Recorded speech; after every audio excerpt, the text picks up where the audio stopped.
Today, I am joined by New Zealand football icon, Jason Pine. Thank you so much for joining me today, Jason. Great pleasure, Shah. Great to be here. We'll start with my generic first question I ask everybody. Just how did your love for football start? Where did the passion begin? Oh, as quite a young boy, I actually, like most New Zealanders, started off playing rugby as a child, rugby union, that is. I think everybody, it's almost compulsory, I think, that you have to play it as a young boy, but I was never very good at it. Hopeless at it, in fact, I think would probably be a better way of putting it. And so, I started to look at other things. And as I guess a 9 or 10-year-old boy, I started to kick a ball around rather than, pass it with my hands. But I think the absolute passion for the game was probably fired by the New Zealand team of 1981 that qualified for the first time for the World Cup in 1982. And, that just captured my imagination like nothing else ever had, like no other sporting team had. I watched every one of their 15 qualifying games, including the playoff against China to reach Spain, and just went on an amazing ride. And then obviously the World Cup itself in Spain in that year. So for a 11 or 12-year-old boy, that was quite something. And from there, it just grew. I played it all the way through my teenage years and into my adulthood. Still kick around in masters football as well. To say that I play would be drawing a very long bow. I take to the field, but obviously haven't enjoyed a lifelong, 40-year passion for the sport, watching it, talking about it, reading about it, writing about it, everything to do with it. So it's been quite the journey, quite the passion. You just mentioned your skills on the pitch weren't quite the best, but can you just give us a little insight to, a bit more of you playing on the pitch? What position did you play and all that sort of thing? Yeah, I mean, growing up, I was quite tall, so I tended to end up at centre back. And that I think was kind of a theme right throughout, really. I mean, I wasn't particularly good on the ground, but I could win most of my headers. So I tended to play at the back, had dalliances up front here and there. I wasn't, am not, a good player. I tried hard. I stayed fit. I loved the team environment. That's what I loved about it the most. But yeah, no, I played to a reasonable level, but nothing that you would ever find if you Googled it. Yeah, I just enjoyed it. I guess like a lot of people do as they grow up and like to spend time with other like-minded people. But yeah, I would never ever say that I was anything to write home about on the pitch. So, when was the moment for you that you decided that this is what you want to do? You want to talk about football, you want to write about football, you want to comment football, and basically make football your life? I think, yeah, I mean, when I left school, I actually studied law very briefly. I was always a bit of a talker at school, like, speeches and debating and that sort of stuff. And I thought, well, law seems like a fairly good vocation for me. But I actually failed the first year. I went off to university and I failed first year law, which meant I couldn't carry on with it, obviously. So I, cross-credited, did a politics degree, and then wasn't really sure what I wanted to do. And then a friend of mine was working in radio, and he said, well, here's the course that I did. Why don't you apply to that? And I did, and got in and got into the radio industry. And I'd always had the passion for sport. So all the way along, it was just looking for an opportunity, I guess, to combine a love of sport with what I was doing in the media. And I guess the catalyst for it really becoming a deep part of my life didn't really happen until the WelPhoenix came along in 2007, where there was a team in my hometown that I was able to cover week to week, initially on the radio, and now lucky enough to do it on television. And that was it, really. It was when the Phoenix arrived, that it was almost like something. It was a perfect storm. This team arrived that I could, become involved with as a broadcaster, and so that was really where it happened. But I'd always had the interest in the media and broadcasting and in sport, and had tried everything I could to bring those things together. Now, I'm going to cast your mind all the way back to that very start of your career in this industry. One thing I like to do with players is I like to take them down a bit of a trip down memory lane where we talk about their debut, how they think they went, what they remember. But with, broadcasters, journalists, we don't really have that. The closest we have is probably the first article we wrote, the first player we interviewed. So for you, do you actually remember the first article you wrote or the first player you interviewed? Who was it and how do you think you went?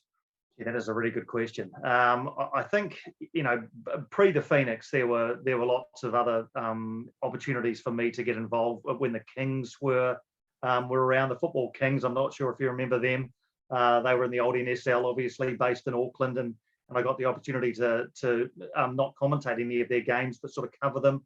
Occasionally, they came to Wellington. I think I think the first person I interviewed might have been Harry Nata, who played for New Zealand and for the Kings, and actually went to school not far from where I live now. Actually, just down the road from where I live, he went to secondary school. He was in the Kings, and I think because I kind of knew him a little bit, I thought, well, he'll be an easy interview, and as it turned out, he was. He's a wonderful guy, and these days involved in the Sky Sport coverage over here of the Phoenix. I've known Harry for a long time, so it was an easy one. He made it very easy for me.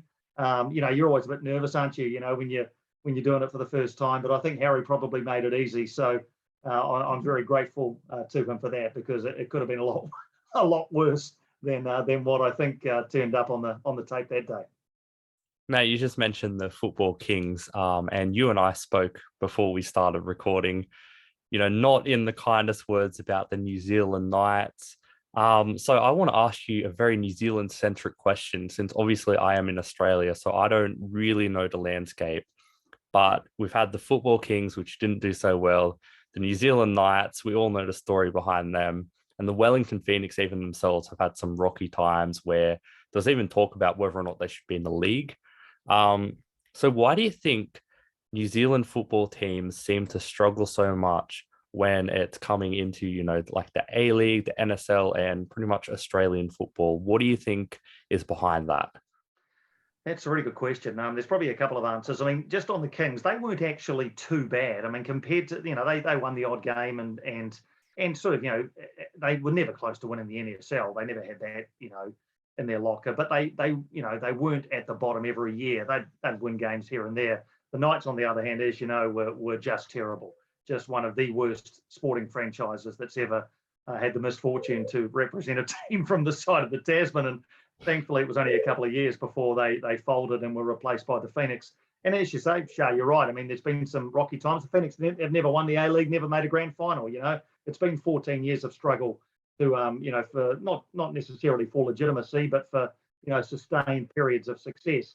I think, you could point to obvious things like the fact that it's, every time you play away from home, you've got to jump on a plane and fly 3.5 hours to get to an airport and then travel to your hotel and all that sort of thing. Or you could look at the fact that it's been difficult to attract high quality players. Perhaps sometimes if a player's got a chance to go to Melbourne or Sydney or Wellington, then the bright lights of the big city often are the things that they choose. But look, I don't know that there is really one answer as to why.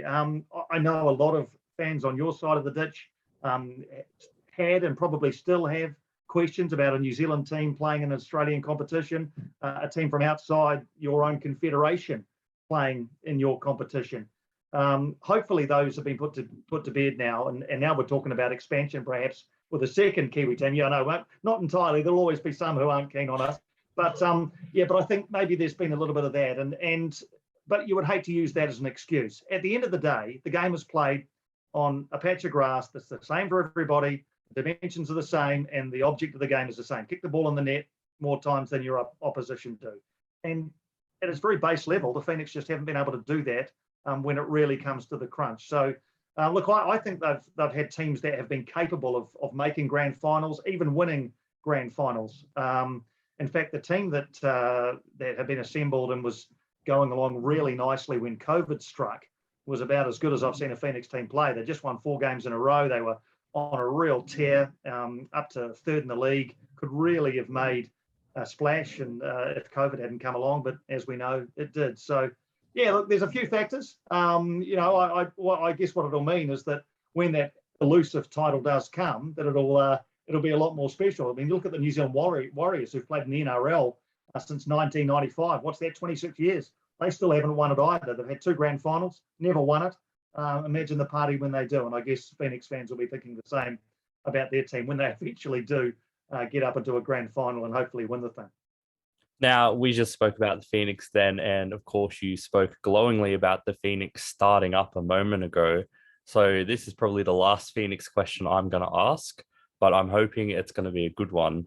So, for you, when the Wellington Phoenix were announced and first coming in, being in the media side, what was the personal feeling like? Was it worry that it's going to be more of the same like the New Zealand Knights, or was it optimism for something new, a fresh start for New Zealand football? Definitely the second of those. Definitely optimism. Huge excitement. I still remember the day actually that the team was announced. Terry Serapisos was the first owner of the Wellington Phoenix. He was a very flamboyant businessman from Wellington. He actually heard about the plight of the Knights while he was having a haircut. This has become quite an iconic story. He was at his barber's. The barber had the radio on, and they were talking about how the Knights were basically going to fold because their owners couldn't, sustain them, and they were obviously terrible on the pitch. And if the license wasn't picked up by somebody else in New Zealand, then it would revert back to an Australian team, and the chances of a New Zealand professional team would be gone forever. So Terry had a few links with football. He was from a Greek family. We know how passionate people from Greece are about their football. And so he made a call and made it happen. And we summoned the media, that is, to his plush offices overlooking Wellington Harbour, and it was announced that Terry Serapisos was the new owner of the A-League franchise. And they didn't have a name then. They were just the team that he'd bought, or the license he'd bought. Shortly after that, they were named the Phoenix, and away we went. And of course, Terry struck financial trouble around sort of 2010, 2011, 2012, and the license got handed over to WelPhoenix, who now own it. But that's a very long-winded way of saying that when it was announced, it was a highly positive feeling. And I guess personally, if I take it personally for me, as I said to you before, I'd been waiting all this time for a team that I could that I could get involved with from a media sense, and one landed in my lap. So it was a pretty exciting time. Now, I personally love hearing your commentary on TV. I think it's absolutely top class, not to give you a big head, but when you first started transitioning onto TV, it probably would have been a nervous time. So, how difficult did you find that transition, and what were some of the steps involved that you didn't realize from an outside perspective that were actually a bit different to what you would have expected?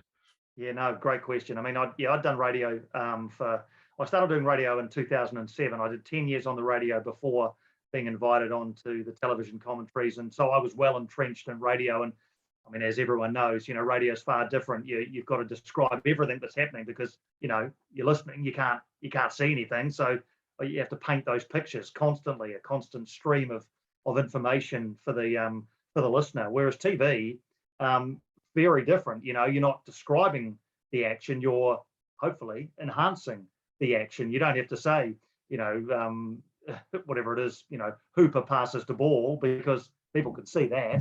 You have to do something which enhances those pictures. So it was a transition for me, a challenging transition for me to go from radio to TV, to use fewer words than I had in radio. And I got a great piece of advice from a producer at Sky Sport shortly after I started doing it. And he said, sometimes you just have to let the game breathe. And what he meant was sometimes just shut up, just you don't have to say anything. If the ball's being passed along the back four, there's no need to enhance that. It's just a chance to take a breath, to sit back and just let that play out. Obviously, when play enters the attacking third for either side, that's when you have to start ramping things up a bit. But it was a challenge, and I'm not saying I get it right even now. I often, you think back afterwards, or you might see a replay and you think, oh, I didn't quite get that right, or I didn't need to say that, or that wasn't quite right. But we're all just out here doing our best. I think, I think everybody who gives it a crack is just doing the best they can, trying to find their own way, their own unique style. And but I found it challenging, but I must say, I absolutely love doing it. I feel just an utter joy to me, and a real privilege that I get to do it. And I know that 1,000 people would swap places with me in a heartbeat. They would just love to be able to do what I am lucky enough to do. So I always have to remind myself of that as well. Now, I'm going to throw a stat at you that might make you feel a little bit old. Wellington Phoenix are going to be 15 years old next year. And it's, of course, the end of 2021. So, in those 15 years, when you've been on our TV screens as a commentator, do you have a moment that sticks out to you as your most iconic, your most famous moment, personally as a commentator? Well, yeah, 15 years. I had a bit more hair when they started playing. I've had a few. I think my favourite Phoenix moment or moments happened in consecutive games in the 2009-2010 season when the Phoenix made the A-League playoffs for the first time. They played Perth Glory in Wellington and won that on penalties. And then 2 weeks later, because there was an international break, I remember this, and so we had to wait for a week, and then they hosted Newcastle in front of 34,500 sellout crowd in Wellington, and won it 3-1 in extra time. The penalty shootout was amazing. It was just remarkable tension, and like I say, I was commentating on the radio then, and alongside a former All White and a wonderful man named David Choate, and he was as good a colour guy as you could ever find, and what we did that day, the excitement I think that we were able to generate was something I'm really proud of, that we were able to try to replicate the excitement that was going on. And then the one the following game a couple of weeks later was just so tense, and then Paul Eiffel scored a goal that put the Phoenix 2-1 up, and they got a late goal to make it 3-1, and again just the feeling around that stadium was quite incredible. So yeah, I think those are the two moments. They go right back, actually. As far as television's concerned, I've been lucky. I mean, I got to call a lot of Roy Krishna's goals. He was a wonderful player for Wellington, and even the most recent game I've done live, which was last season when the Phoenix came home after all that time in Australia, played Western United at Sky Stadium, and Reno Piscopo blasted home a goal that I'll remember for a very long time, and as part of a 3-0 win in front of a really, really good crowd. So I've had some really, really cool moments, some that stand out. I've had to call a lot of defeats, absolutely, and that's okay. You try to remain impartial. It's not always easy, but it's a roller coaster, as any fan knows. Following a football team is a roller coaster. I think commentating on one is exactly the same.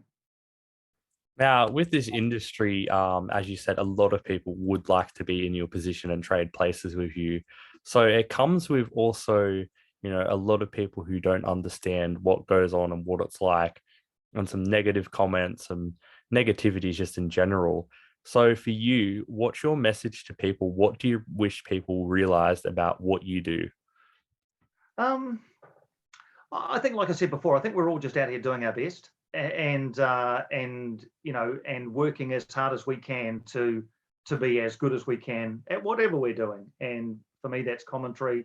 I think it goes for all walks of life. I don't think people ever deliberately set out to do a bad job at anything, and that probably applies to the players as well. In fact, I know it does. No player goes out trying to have a stinker. Sometimes it just happens. Sometimes as a commentator you get things wrong, or you don't quite get the the right style. And not everybody is going to love everything that you do. There are very, very few commentators who are universally liked. I think Simon Hill's probably one down our end of the world. I've always enjoyed the likes of Peter Drury and Martin Tyler. But look, I know that not everybody will be a fan of everything I do, or not even some of the things I do, and that's okay. I'm resigned to the fact, or not resigned to the fact, I just know that you can't please everybody all of the time. The fact is, I've been given the opportunity to do this job by Sky. I do whatever I can to do a great job for them and for their viewers. And I guess, the second part of that is, if you take Sky out of the equation, I just want to try and do everything I can to enhance Phoenix games for anybody who happens to be watching on television. And if I can do that, then I'm really happy. With that, of course, will come, as you say, some negativity, and that's cool. I've seen it. It's not hard to find it if you spend any time on social media, but that's fine.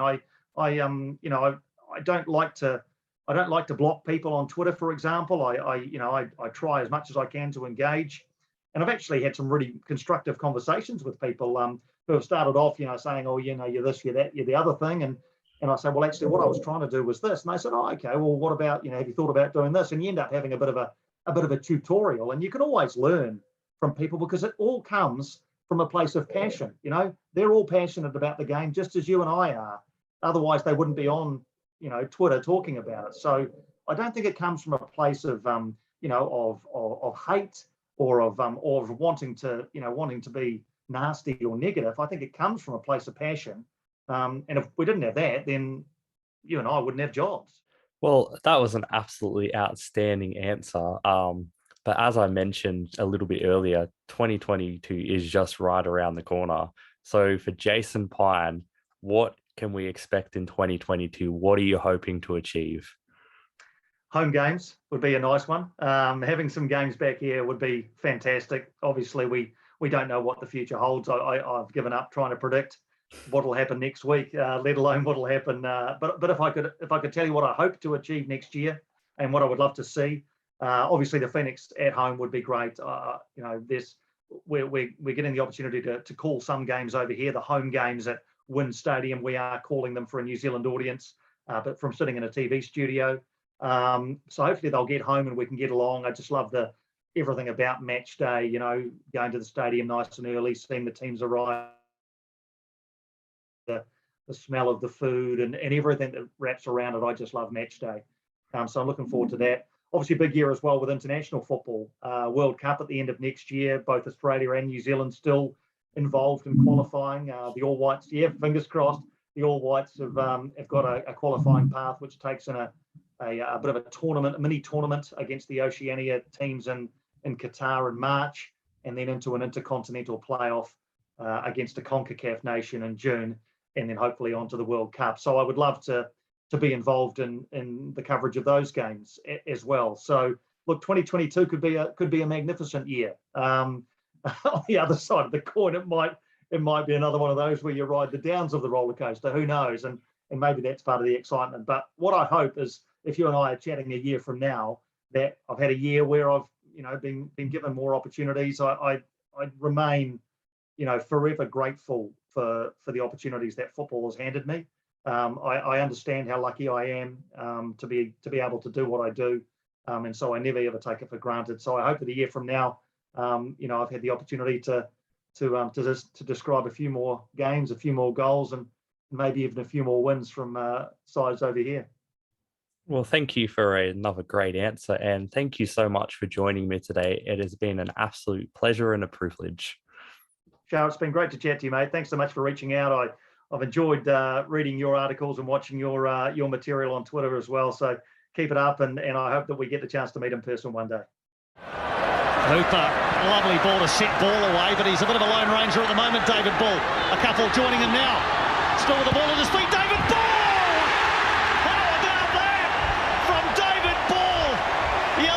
See it. The Englishman didn't have a lot of support, didn't need a lot of support. Wellington lead 3-0. Thank you for watching. This video is sponsored by Arrow Sport. Go to the link in the description and the friendly team at Arrow Sport will help you create your own football dream jersey.